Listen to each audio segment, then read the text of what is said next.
The topmost medical advisory to the government, the ICMR has dropped plasma therapy from clinical protocol for treatment of COVID in India. Off-label use of convalescent plasma was dropped as it was found not beneficial in reducing the progression to severe disease or death. The development came following a meeting of the ICMR National Task Force for COVID last week, where all members were in favor of removing the use of convalescent plasma from the guidelines, citing its ineffectiveness and inappropriate use in several cases.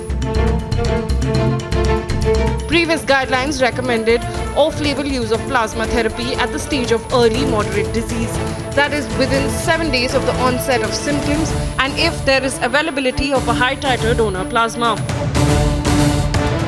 The decision to remove it from the guidelines comes in the backdrop of some clinicians and scientists writing to Principal Scientific Advisor cautioning against the irrational and non-scientific use of convalescent plasma in the country.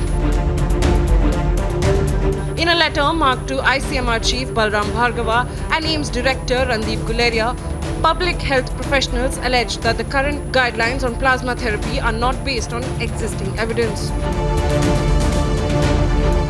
Health officials also pointed out some very early evidence that indicates a possible association between emergence of variants with lower susceptibility to neutralizing antibodies in immunosuppressed people given plasma therapy.